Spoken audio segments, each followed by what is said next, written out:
الحمد للہ رب العالمین، الصلاة والسلام علی سید الانبیاء والمرسلین وعلی آلہ واصحابہ اجمعین، اما بعد، اعوذ باللہ من الشیطان الرجیم، بسم اللہ الرحمن الرحیم۔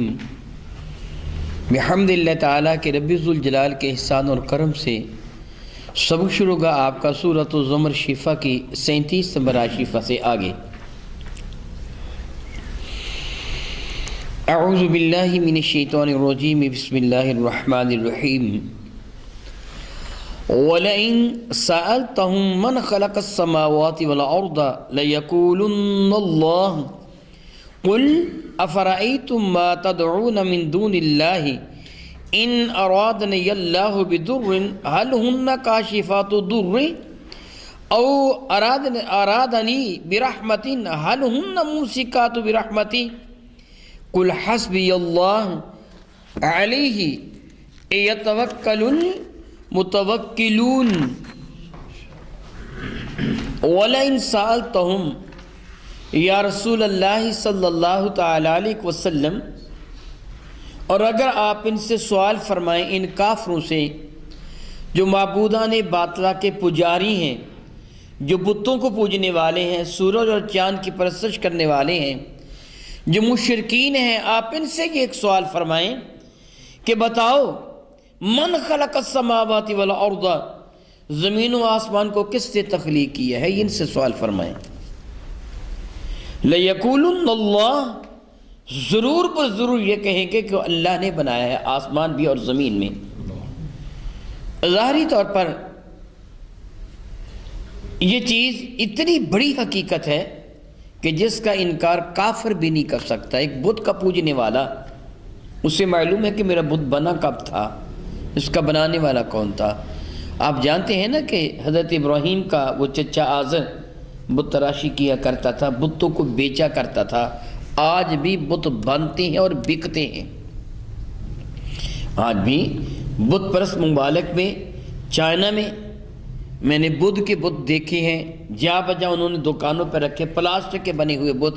کوئی فیکٹری بناتی ہے نا بت، وہ بکتے ہیں بازار میں۔ اگر وہ تیرا رب ہے تو بتا آسمان کس سے بنایا؟ یہ تو آج بن رہا ہے، آسمان تو بہت دیر کا بنا ہوا ہے۔ کس نے بنایا آسمان کو؟ تیرا بت تو جو پہلا ٹوٹ گیا تھا تو نے پھینک دیا، نیا کے رکھ لیا۔ یہ تو کل بنا ہے، زمین تو بہت پہلے سے بنی ہوئی ہے۔ پھر بتا زمین کو کس نے بنایا، آسمان کو کس نے بنایا؟ مجبور ہو جائیں گے یہ ان لوگ یہ کہنے پر کہ زمین و آسمان کا خالق اللہ تعالیٰ ہے، اللہ کے سوا کوئی بھی نہیں ہے۔ اپنے بتوں کی جانب یہ منسوب کر ہی نہیں سکتے۔ ان کو پتہ ہے کہ یہ بت کب بنا تھا، ہوبل کب بنا، وہ لات کب بنا، منات کب بنا، یہ جانتے ہیں کب بنا۔ وہ تو زمین و آسمان کے بعد ہی بنے ہیں نا، پھر زمین و آسمان کا بنانے والا کون ہے؟ لا ریب، یہ اقرار کر لیں گی کہ وہ اللہ ہے۔ میرے کریم فرماتے ہیں، رب ذوالجلال ارشاد فرماتے ہیں، پھر آپ ان سے سوال فرمائیے، قل، ان سے فرما دیجئے، افرأیتم، پھر تم مجھے بتاؤ، دیکھو تو صحیح، ما تدعون من دون اللہ، پھر جن کو تم اللہ تعالیٰ کے مقابلہ میں پوجتے ہو، پرستش کرتے ہو، جن کو تم معبود مانتے ہو، الہ مانتے ہو، ان ارادنی اللہ بضر، خدا نخواستہ اگر میرا اللہ جو خالق ہے زمین کا، جو خالق ہے آسمان کا، جو خالق ہے تمہارا، وہ یہ بھی جانتے تھے کہ میرے پیدا ہونے کے بعد کئی بت بنے ہیں، تو میں تو پہلے پیدا ہو گیا، بت بعد میں بنا۔ اگر یہ بت تیرا خالق ہے تو یہ تو بعد میں بنا ہے، تو پہلے بن چکا تھا۔ پھر تو یہ کہے تیرا باپ دادا کب سے تیری نسل چلی آ رہی ہے، بتا پھر تیرا خالق کون ہے؟ پھر وہ مانتے تھے کہ خالق اللہ ہے، پھر بھی ماننا پڑتا تھا۔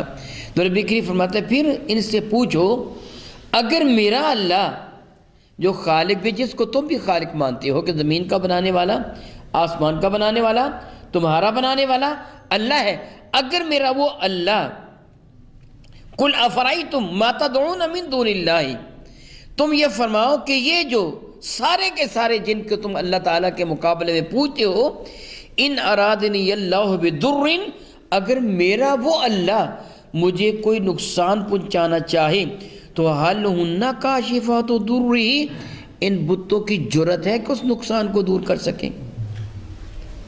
یہ تو خود مجبور ہیں، کتنے مجبور ہیں۔ کفار نے جو اپنے معبد خانے بنا رکھے تھے، جو صنم خانے انہوں نے بنا رکھے تھے، بتوں کو انہوں نے وہاں کھڑا کر رکھا تھا، بعض بتوں کے پاؤں میں سیسا ڈال کر زمین میں ان کو نصب کیا ہوا تھا تاکہ گر نہ جائیں۔ آئے دن تو ان کے رب گر جایا کرتے تھے، ان کو پھر کھڑا کرتے پھر گر جاتے، اور بعض رانگ اور سیسے کے ساتھ زمین میں انہوں نے اچھی طرح گاڑ رکھے تھے۔ اور پھر وہ کیا کرتے، اگر جانور کو قتل کرتے بتوں کے نام پر تو پھر اس جانور کا گوشت ان بتوں کے قدموں میں رکھ دیتے، بعض اوقات ان کے اوپر رکھ دیتے، جانور کا خون ان کے بدن پہ مل دیتے، اور سارا دن ان پر مکھیاں بن بناتی۔ بعض وہ جو گڑے ہوئے نہیں تھے، کتے چاٹتے اور بعض کو اٹھا کے لے جاتے۔ جو تیرا رب اتنا مجبور ہے، جس کو کتا چاہے تو اٹھا لے جائے، مکھیاں جن پہ بن بناتی ہیں، بدبو جہاں آتی ہے، خون کی بدبو، سڑے ہوئے گوشت کی بدبو آتی ہے، یہ تو اپنے سے مکھی کو دور نہیں کر سکتے، اگر میرا رب نقصان پہنچانا چاہے تو یہ میرے رب کا مقابلہ کریں گے؟ عقل کے اندھو، تمہیں اتنا بھی نہیں پتا، تم یہ بھی نہیں جانتی ہو؟ اور اگر میرا اللہ ارادنی برحمتن، میرا رب مجھ پہ اپنی رحمت نازل فرمانا چاہے، جس طرح کی رحمت نازل فرمائی ہیں، میرے کریم کو سراپر رحمت اللہ عالمین بنا دیا، تو حل ہن ممسکات رحمتہ، تو کسی بت میں جرأت ہے کہ رب کی رحمت کو روک سکے؟ کیوں کر ممکن ہے کہ رب کائنات جل وعلا کا مقابلہ کیا جا سکے؟ اور اگر تم ان بتوں کو نہ بھی پوجتے ہو، ان کے بجائے انسانوں کی پرستش کرتے ہو، جس طرح فرعون کو پوجا گیا، جس طرح نمرود کو پوجا گیا، شداد کو پوجا گیا، معبودان باطلہ انسان بنے ہوئے تھے، وہ خود کو انا ربکم الاعلی کہلواتے تھے، ان کی بھی جرأت ہے کہ رب کا مقابلہ کر سکیں؟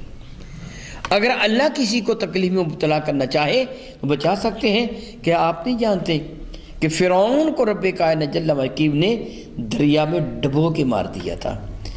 آپ اچھی طرح جانتے ہیں کہ نمرود کے سر میں ایک مچھر گھس گیا تھا، کئی 100 سال تک اس کے سر پہ جوتے پڑتے رہے، رب نے سزا دی تھی۔ جرأت ہے کسی کی کہ روک سکے؟ وہ ڈوبنے سے بچ سکا تھا فرعون؟ جوتے کھانے سے بچ سکا تھا نمرود؟ ممکن نہیں ہے۔ تو رب کائنات ارشاد فرماتے ہیں، ہے کوئی ایسا کہ جو پھر رب کی رحمت کو روک سکے؟ لا محالہ، ان کا جواب نفی میں ہوگا، کوئی بھی نہیں ہے جو اس خالق کا، اس مالک کا مقابلہ کر سکے۔ پھر کل یا سن کو فرما دیجئے، حسبی اللہ، پھر میرا اللہ میرے لیے کافی ہے،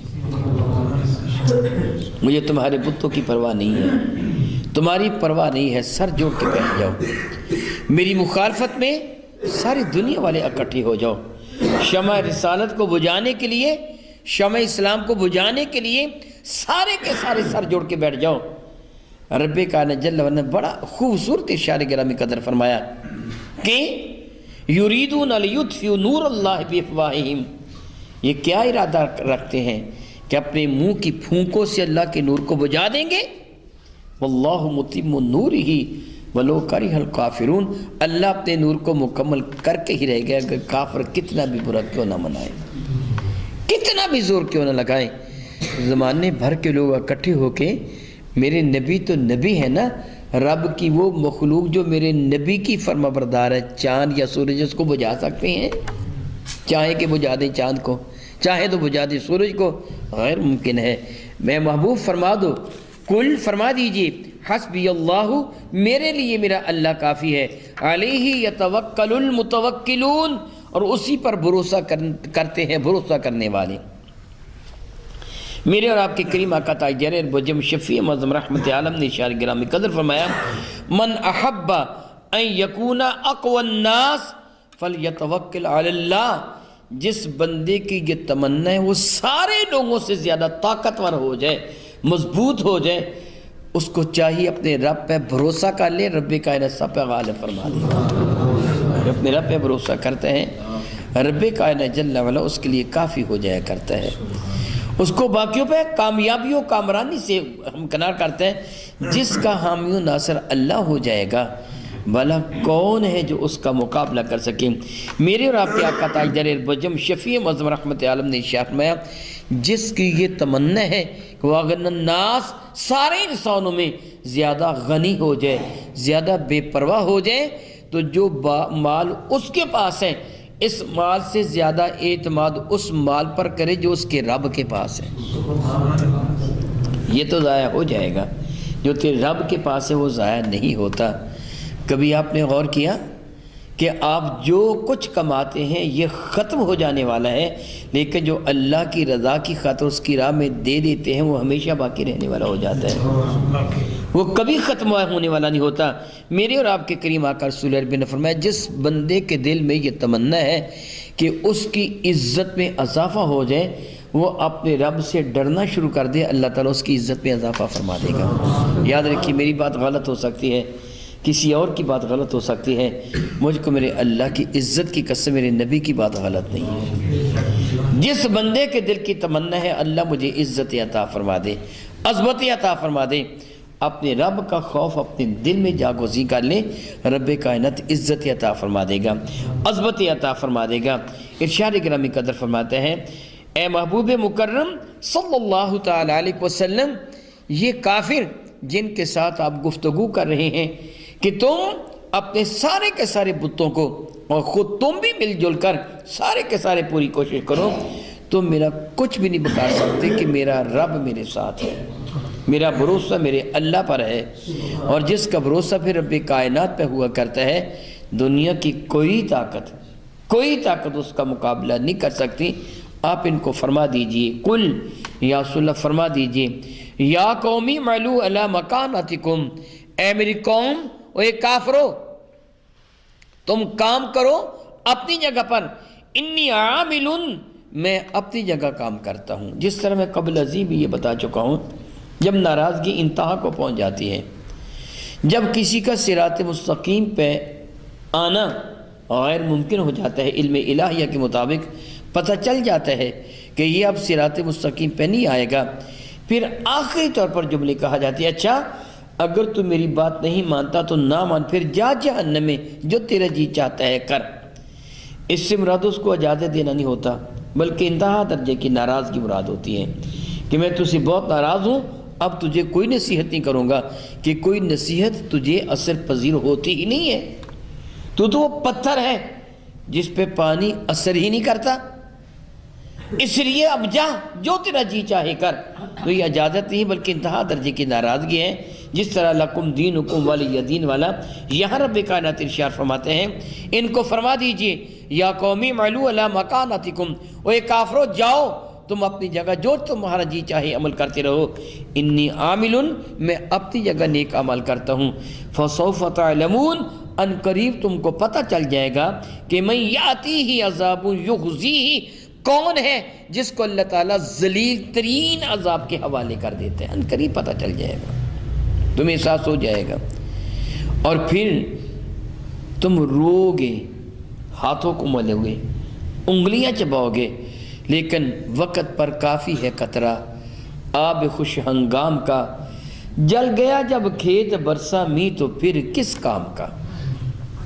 مرنے کے بعد جب تم سب کو دیکھ لو گے، جنت و جہنم تمہارے سامنے آ جائے گی، حقائق کھل کر تمہاری نگاہوں کے سامنے آ جائیں گے، پھر تم مانو نہ مانو پھر کوئی فائدہ ہی نہیں ہے، مان ہے تو آج مانو، ان قریب تمہیں پتہ چل جائے گا کس کو ذلیل ترین عذاب کے حوالے کیا جاتا ہے، وَيَحِلُّ عَلَيْهِ عَذَابٌ مُقِيمٌ، اور اس کو ہمیشہ ہمیشہ کے عذاب کے حوالے کر دیا جاتا ہے۔ الیاذ باللہ تعالی ثم الیاذ باللہ تعالی، رب کائنات ارشاد فرماتا ہے، اِنَّا أَنزَلْنَا عَلَيْكَ الْكِتَابَ لِلنَّاسِ بِالْحَقِّ، یا رسول اللہ صلی اللہ تعالی علیہ وسلم، اِنَّا أَنزَلْنَا عَلَيْكَ الْكِتَابَ، بے شک ہم نے آپ پر کتاب قرآن مجید فرقان میں کو نازل فرمایا ہے، لا ریب، اللہ ہی نازل فرمانے والا ہے، فرماتا ہے للناس، انسانوں کی ہدایت کے لیے نازل فرمایا ہے، اور بالحق، جو نازل فرمایا، جس قدر نازل فرمایا، جب بھی نازل فرمایا، جہاں نازل فرمایا، حق ہی نازل فرمایا۔ اللہ بھی حق ہے، لے کے آنے والے جبریل بھی حق ہے، قرآن بھی حق ہے، جس نبی پہ نازل ہوا وہ نبی بھی حق ہے۔ یہ سراپا حق جس پہ باطل کے آمیزہ کا تصور بھی نہیں ہو سکتا، سوچا بھی نہیں جا سکتا۔ ارشاد گرامی کر فرماتے ہیں فَمَنِ اهْتَدَى فَلِنَفْسِهِ۔ اللہ اکبر، اللہ اکبر، اللہ اکبر۔ یاد رکھیے، پھر جس کسی نے ہدایت کی دولت پائی، فَلِنَفْسِهِ، اس نے اپنا بھلا کیا ہے، اپنے لیے ہدایت کی دولت پائی، کسی پہ احسان نہیں کیا۔ ساری دنیا والے، ساری کی ساری دنیا والے صاحب ایمان ہو جائیں، اللہ تعالیٰ کی عبادت گزار ہو جائیں، رب کائنات جل وعلا کی شان میں اضافہ نہیں کر سکتے۔ اضافہ وہاں ہوتا ہے جہاں کمی ہوتی ہے، جو پہلے ہی مکمل اس میں اضافہ یہ کیا کریں گے؟ ساری دنیا والے رب کائنات جل وعلا کے منکر ہو جائیں، رب کائنات کی شان میں ذرا برابر بھی کمی نہیں کر سکتے۔ رب بے نیاز ہے، وہ صمد ہے، بے پرواہ ہے۔ اگر تم نیکی کرو گے تو اپنے لیے کرو گے، جہنم سے اپنے آپ کو بچاؤ گے، کسی اور پر احسان کرو گے۔ یہ جملہ میں کئی مرتبہ کہہ چکا ہوں اور اب پھر کہہ رہا ہوں، میں آپ کو روزانہ سب پڑھاتا ہوں، تقریباً روزانہ۔ میں آپ پر احسان نہیں کرتا، میں نیکی کرتا ہوں تو اپنی جان کی خاطر کرتا ہوں۔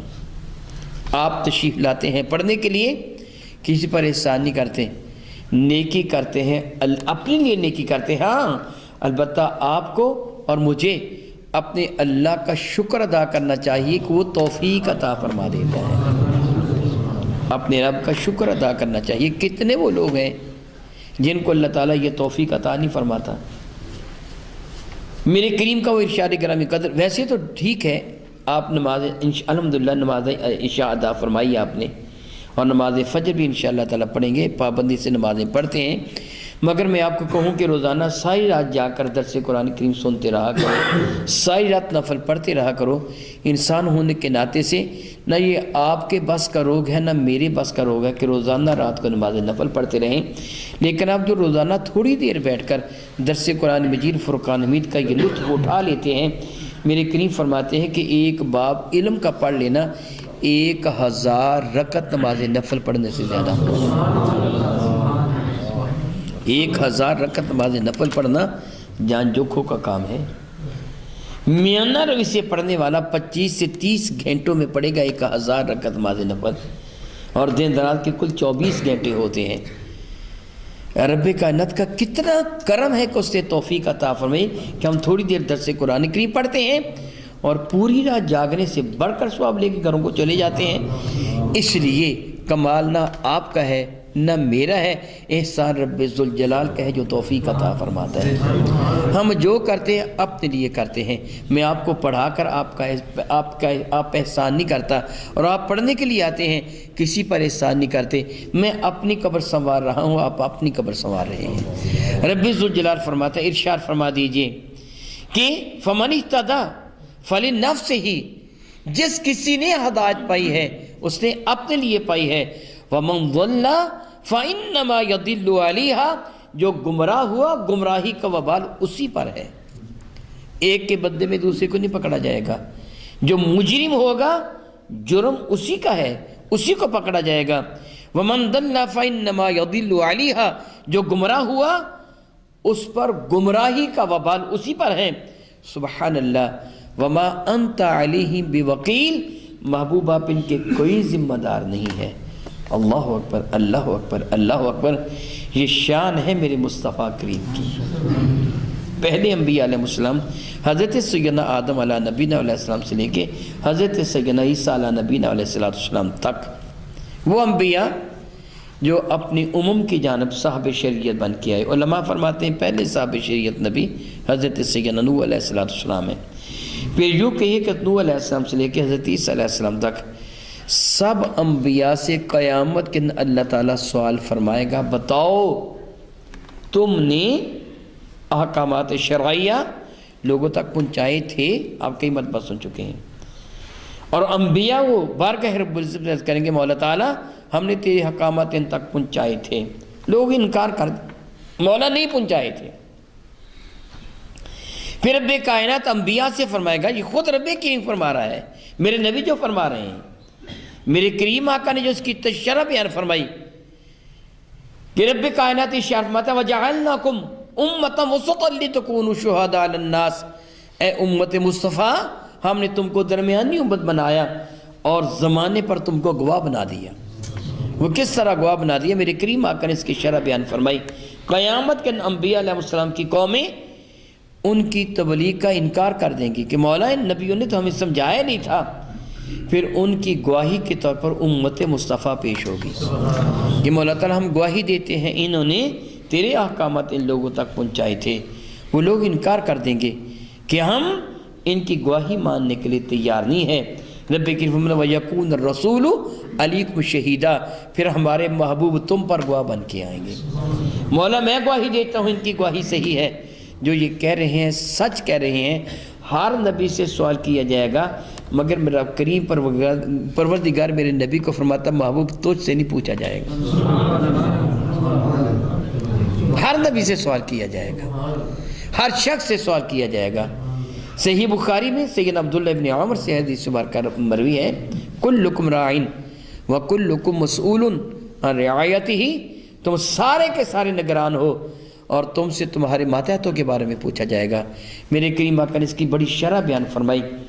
حاکم سے اس کی رعایا کے بارے میں پوچھا جائے گا، چودھری سے اس کے ماتحتوں کے بارے میں پوچھا جائے گا، جس طرح گاؤں کا چودھری ہے، پھر یونین کونسل کا وہ چیئرمین ہے، پھر وہ علاقے کا تھانے دار ہے، پھر وہ اس سے بڑھ کر ایس ایچ او ہے، پھر اللہ حضرت کیا یہ عہدے بڑھتے چلے جاتے ہیں، پھر ایک تحصیلدار ہے، پھر ایک ضلع دار ہے، پھر ایک کمشنر ہے، کمشنری پر ہے، پھر صوبے پر وہ حاکم ہے، گورنر ہے، وزیر اعلیٰ ہے، پھر ملک پر حاکم ہے، وزیر اعظم ہے، صدر ہے۔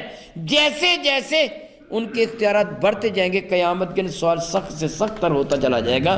میرے قریب فرماتے ہیں حتیٰ کہ خاوند سے بیوی کے بارے میں، بیوی سے خاوند کے بارے میں پوچھا جائے گا، اولاد سے والدین کے بارے میں، والدین سے اولاد کے بارے میں پوچھا جائے گا، ملازم سے آقا کے بارے میں، آقا سے ملازم کے بارے میں، یعنی غلام سے آقا کے بارے میں، آقا سے غلام کے بارے میں پوچھا جائے گا۔ بتا تو نے حقوق ادا کیے؟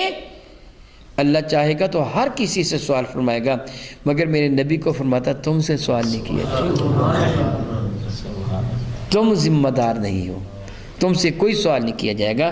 سبحان اللہ وما انت علیہم بوکیل، آپ ان کے کوئی ذمہ دار نہیں ہیں۔ رب کائنات جل وعلا نے ایمان والوں کو بھی یہی حکم دیا تبلیغ کرنے کا، نصیحتیں کرنے کا، اور پھر کہ تمہاری ذمہ داری جس طرح علماء کی ذمہ داری بھی کیا ہے؟ سمجھانا، نافذ کرنا نہیں ہے۔ عالم دین یہ تو بتا سکتے ہیں کہ چوری کرنے والے کا ہاتھ کاٹ دیا جائے، لیکن عالم دین کو یہ اجازت نہیں کہ ہاتھ کاٹنے کا حکم دے دے، فلاں کا ہاتھ کاٹ دو اس نے چوری کی ہے، نہیں، اس کی ذمہ داری احکامات شریعہ کو پہنچانا ہوتا ہے۔ یہی سبب ہے کہ عالم دین گفتگو کرنے کے آخر میں ایک جملہ کہتا ہے وما علیہ یا وما علینا الا البلاغ، میرے ذمہ یا ہمارے ذمہ صرف یہ ہے کہ احکامات شرعیہ آپ تک پہنچا دیں۔ یہ ذمہ داری علماء کی ہے اور قبول کرنا ذمہ داری عوام الناس کی۔ اللہ رب العزت جل وعلا میرے اور آپ کے کریم آقا کے صدقہ سے ہمیں حقائق کو سمجھنے اور ان پہ عمل کی توفیق عطا فرمائے۔ او کما قال اللہ تبارک و تعالی واللہ تعالی اعلم باسرار کتابہ۔